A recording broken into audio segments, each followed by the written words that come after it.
రైతులు ఆత్మహత్యలు జరిగినాయి 200 మందికి సంబంధించినటువంటి డేటాను అడగంగానే ప్రభుత్వానికి ఇచ్చినాం. ఎట్లా చూస్తుంది, వాళ్ళని ఎట్లా పరామర్శిస్తున్నాం? నేను రిసీవ్ చేసుకోలే డాటాను, రిసీవ్ చేసుకున్నాక దాన్ని స్పందిస్తాను. సరే, ఈ తుక్కుగూడ సభ గురించి ఏం చెప్తారు? ఎట్లా ఉండబోతుంది? 10 లక్షల మంది జన సమీకరణ అంటున్నారు, సాధ్యమవుతుందా?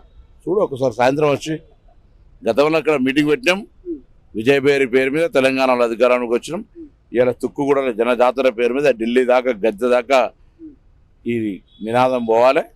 మా పాంచ్ న్యాయ్ పేరు మీద జరిగేటువంటి మేనిఫెస్టో విడుదల.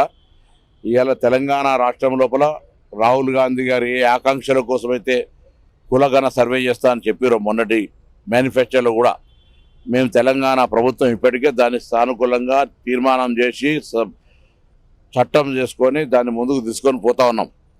రేపు కాంగ్రెస్ అధికారంలోకి వచ్చినాక ఎవరెంతో వారికంతా అనే నినాదంతో కులగణ సర్వే చేయటువంటి ఒక చారిత్రాత్మక నిర్ణయం 50% దాటి కూడా రిజర్వేషన్లు తేవడానికి నిర్ణయం తీసుకున్నటువంటి ఆ యొక్క అంశానికి సంబంధించినటువంటి ఈ వేదిక ద్వారా మరొక్కసారి దేశ ప్రజలకు చెప్పే విధంగా నిర్ణయం తీసుకోబోతున్నాం. కాబట్టి అటువంటి అంశానికి సంబంధించిన మంత్రిగా నేను దాని చాలా పెద్ద ఎత్తున ఈ రాష్ట్రంలో ప్రారంభమైన ఈ ప్రక్రియ భవిష్యత్తులో భారతదేశంలో జరగబోతున్నటువంటి అంశాన్ని కూడా తెలియజేస్తాను. అమలు కాని హామీలు ఇచ్చింది కాంగ్రెస్.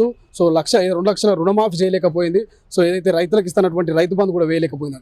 బీజేపీ 2 కోట్ల ఉద్యోగాలు ఇచ్చింది, మొత్తం రైతులకు అనేకమైనటువంటి మంచి మంచి చట్టాలు తెచ్చింది, మద్దతు ధర పెంచింది, 15 లక్షల రూపాయలు నల్లధనం తీసుకొచ్చి ఇచ్చింది. వాళ్ళు అడిగే మొహం ఉందా?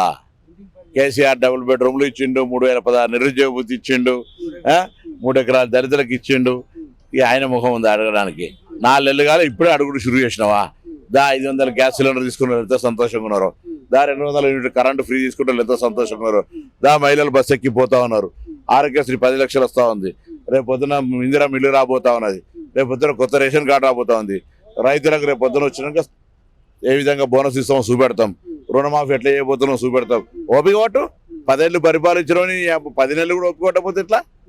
బిడ్డ పుట్టడానికన్నా 9 నెలలు కావాలి, అది కూడా లేదు ఓపిక. పొలం బాట పట్టగానే ఏమైనా కాంగ్రెస్ భయపడుతున్నా? కేసీఆర్ ఆనాడు మేము బయటికి వెళ్ళి ప్రాజెక్టుల బాట పొలం బాట పడితే గజ్జు అని అతికి మమ్మల్ని ఇళ్ళలో అరెస్ట్ చేసినావు. నువ్వు రా బయటికి తిరుగుతున్నా మాకు కూడా నయ్యం. జర తిరిగితే మేమైనా పొరపాట్లు చేయకుండా ప్రజలకు చెప్పిన అన్ని చేస్తాం. కానీ ఇంట్లో వండకు. ప్రతిపక్ష నాయకులు గిట్ల జర ఎండలో తిరుగు.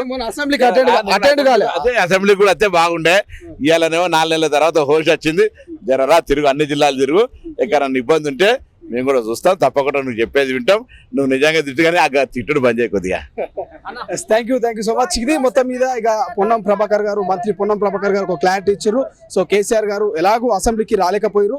సో ప్రజల్లో ఆయన తిరుగుతున్నారు, తిరగండి, కనీసం బయటకైనా రండి. సో నేడు జరుగుతున్నటువంటి తుక్కుగూడ సభకు సంబంధించి భారీ జన సమీకరణ జరిగిపోతుంది. భారీ స్థాయిలో ఇక జన ఆదరణ కూడా పొందుతాం ఖచ్చితంగా. గతంలో ఎట్లయితే 64 సీట్లు గెలిచామో రానున్న పార్లమెంట్ ఎన్నికలు కూడా మెజారిటీ ఆఫ్ సీట్లను గెలుస్తాము. జాతీయ మేనిఫెస్టోను ఇవాళ తుక్కుగూడ సభ ద్వారా మేము ప్రకటించబోతున్నామంటూ కూడా మంత్రి పొన్నం ప్రభాకర్ చెప్తున్నటువంటి పరిస్థితి. సో చూద్దాం ఏం జరగబోతుంది ఆఫ్టర్ పార్లమెంట్ ఎన్నికల తర్వాత రాష్ట్ర వ్యాప్తంగా, దేశవ్యాప్తంగా రాజకీయాల్లో ఎటువంటి మార్పులు చోటు చేసుకోబోతున్నది. కెమెరా పర్సన్ సతీష్తో శ్రీశైలం, తొలి వెలుగు, హైదరాబాద్.